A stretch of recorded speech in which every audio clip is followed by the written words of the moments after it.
क्षत्रियों में बल होता है महाराज। जो क्षत्रिय और ब्राह्मण हैं उन्होंने ही अपने धर्म को अभी तक कायम रखा है महाराज, बाकी सब तो हो गया। जो ब्राह्मण हैं उन्होंने अभी तक अपने धर्म को कायम रखा है और क्षत्रियों ने भी अभी तक अपना कार्य चालू रखा है। अपने प्रजा की, अपने ग्राम की, अपने नगर की जब तक कोई संकट हो तो वह अपने परिजनों की रक्षा करते हैं महाराज। यही क्षत्रिय का धर्म बताया गया है। तो महाराज जो ध्रुव जी थे वह क्षत्रिय थे और देख लीजिए 5 वर्ष का बालक क्षत्रिय, उसमें कितना बल कि वह बिना कुछ सोचे समझे भगवान के भजन करने निकल गया। और महाराज ध्रुव जी गए और वहाँ भजन करने लगे। तो उन्होंने पहले महीने में तो महाराज 3-3 दिन के अंतराल में उन्होंने फल खाकर रहे वह। और जब दूसरा महीना चालू हुआ तो वह पत्ते खाकर रहे दूसरे महीने में 6-6 दिन के अंतराल में। जब तीसरा महीना हुआ तो 9-9 दिन के अंतराल में जल पीने लगे। चौथा महीना हुआ तो 12-12 दिन के अंतराल में उन्होंने सांस लेना चालू किया। ये 12 दिन में एक बार सांस लेते महाराज वो। और जब 5वां महीना उनका आया महाराज उन्होंने अपने प्राण रोक दिए, उन्होंने अपने सांस लेना रोक दिया।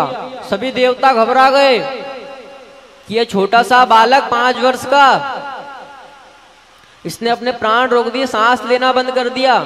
सभी भगवान के पास गए महाराज और भगवान से जाकर कहते हैं कि आप जाइए और उस बालक को दर्शन दे दीजिए, नहीं तो वह अपने प्राण त्याग देगा। महाराज भगवान कितनी अच्छी बात कहते हैं कि जो मेरा ऐसा भक्त होता है मैं उसको दर्शन देने नहीं, मैं उसके दर्शन करने जाता हूँ।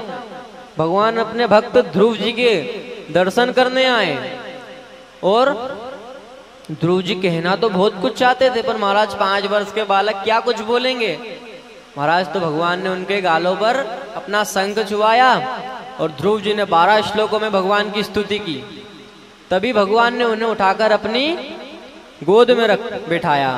महाराज ध्रुव जी समझ गए कि इस जगत की, इस सांसारिक पिता की गोद में बैठने से अच्छा है मैं जगत पिता परमात्मा की गोद में बैठूं।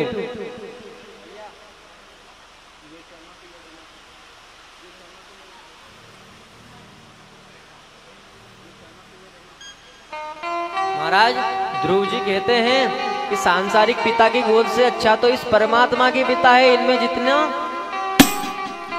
किसी का भी इतना सामर्थ्य नहीं है कि वो हर कोई परमात्मा की गोद में बैठ ले। और ध्रुव जी ने भगवान को पा लिया महाराज। और कहते हैं कि संसार के पिता में कुछ नहीं है, जो भगवान में है चमक दमक। महाराज बैठने में उनकी गोद में कितना आनंद आ रहा है और भगवान उन्हें महाराज अपने हाथों से खिला रहे हैं। और महाराज ध्रुव जी तभी कहते हैं ये चमक ये दमक भोले बने वामके सब कुछ सरकार तुम्हें से।